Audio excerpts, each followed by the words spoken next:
Welcome to another episode of Judge for Yourself. Trust between white and black South Africans appears to be deteriorating year on year, according to a recent survey.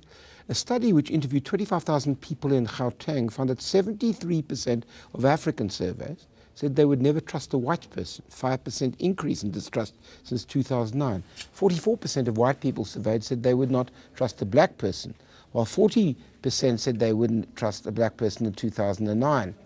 In other words, if this study is accurate, race relations are getting worse, not better.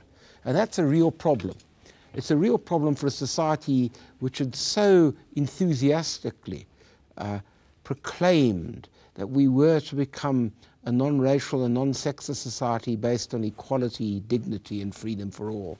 And yet here we are, 20 years later, with these sort of depressing statistics. Now, if you'd like to join this particular debate on Twitter, please use the hashtag JFYRace to discuss this particularly important issue. I'm joined by Sisonke Msimang from the rights organization Sonke Gender Justice, Eusebius McKasier, political analyst and author, amongst other things, of Ubuntu in My Bathroom, and Kallie, Kriel, the CEO of Afriforum. Can I start with you? Sure. Were you surprised by that study? I wasn't, but that's because I make it my business to sort of think about race all the time. Yeah. There was an Institute for Race Relations study that came out in 2012, which had very similar findings. So in 2000, about 73% of South Africans said they trust each other, blacks and whites. And in 2012, that figure had plummeted to 39%. So it's perfectly in line with what other surveys are telling us. Black people and white people are getting further and further apart. But it seemed even more black people were distrusting white people than white people were distrusting black people. I think that's, so we're going backwards on that side, more. I think that's right, but I think it's borne out by kind of real life, right? So if you look at what's been in the headlines and in the media in this last few months, it's been horrendous, right? And in every single incident, we're seeing sort of violent white racism that's kind of manifesting itself, often very unprovoked, against black people. Very rarely is a time when you see black people being violent against white people. So I think what you're seeing is that black people are learning increasingly in the new South Africa not to trust white people, because often white people treat them really, really badly. I think that if you look at, in reality, white people can't afford not to trust black people because black people take care of their children. Black people are the help that do all the manual labor around them. So, yeah. Kallie? Well, I think... let me start with ask you the same question, just to start. Were you surprised by that study? No, unfortunately not. And I think what we're seeing there is in the interest of nobody in the country. One reason, I think, is also the way that we handle these issues, to try and create some certain stereotypes. You know, a stereotype is being created that these bunch of whites are a bunch of racists, and the way it's being portrayed, then people start believing it. How do white people portray blacks then? Well, I think if you look at how we have double standards in the media, by the way. If I take an example, what happened at the University of the Free State, two white students were accused of assaulting a black student using racist language. And in the end, the Human Rights Commission jumped in and said, we're going to investigate. The rector expelled these students, saying, I don't even want to hear their side of the story. They don't belong on this campus. In the end, the Human Rights Commission found there was no racism, and they were acquitted. Yeah. But as these stories break, it's being made a huge issue on television, in the media, and people see, look at these whites again, what they're doing. But can I ask you this? What I suppose is, I want your response here. Are you saying that this is exacerbated by media, or are you saying we haven't repaired race relations sufficiently to start getting more favorable data? I think it's being exacerbated, but I'm not saying you should not give attention to these issues, but there should not be double standards. We should say that racism should be discredited. It should be taken on irrespective of who the perpetrators are. Okay. But we're seeing that situation that we have double standards. But even if you look in the street, you don't see black people going around eating white people or white people eating black people. Those are the exceptions. But the way they are portrayed creates stereotypes, which creates distrust. You've written about this. Yeah, I mean, I think what Kallie is saying is accurate, but completely misplaced in this discussion. You can't begin to talk about patterns of racism by talking about exceptions.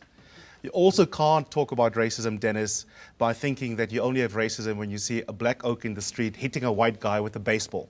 It has to do with attitudes. It has to do with deep distrust. Do we live in the same spaces? Do we still have apartheid geography? Do we have differential access to opportunities for education, for upward mobility in the workplace? Those are the indicators of where race relations is at. What Kallie is saying is, here's one example of where someone used the race card wrong, and I can think of no example where white people and black people are fighting on the streets, therefore the problem is exaggerated, and we use the old chestnut, the media is just creating a problem. I'm afraid the reality is the one that Sisonke has described. The lived reality of black South Africans in this country is that they still experience the effects of structural racism. That should be a starting point for this conversation. Quite frankly, I'm disturbed that it can't be a starting point. All right, no, I'm happy to start there. I'm not suggesting No, it the should. part of Kallie. No, I'll come back to. Right, Kallie, would you? I would all right. definitely want to. All right, Kallie, you're in the that. dock here, so you carry on. I'm not going to.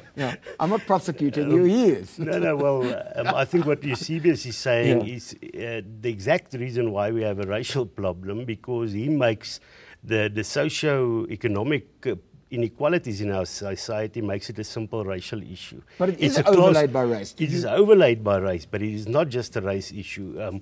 If you're going to have a black person being appointed in a job that was in a Model C school, that does not eradicate inequalities. We should say we should focus on inequality and give poor people opportunities, of whom the majority would be black. But because you are focusing on race and people see, well, I'm not going to get this opportunity because of race, or I'm going to get this opportunity, you are re-racializing our society.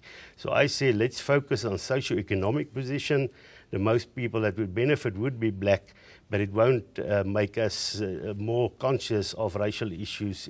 It's a class issue. All right, so Sonke, help me here. There is a class issue. I mean, if we can just get common cause here. There is I mean, you'd agree there is a class question. Of course. Yes, but it's not either or. No. Sorry, I couldn't hear. So I'm asking you now, so the argument is that if we could actually reconstitute our economy in a way which essentially provided meaningful opportunities for historically disadvantaged, who happen to be presently disadvantaged as well, I might add, then in fact we may start looking at better figures. Absolutely. So I think that's part of the answer, but not the full answer. Okay. So I think that's incredibly true in one sense. But when we talk about South Africa becoming re-racialized, we assume that it has been deracialized, and that process hasn't yet happened. So it's not as though we're reconstructing some racial architecture that was, torn down 20 years ago. That hasn't happened.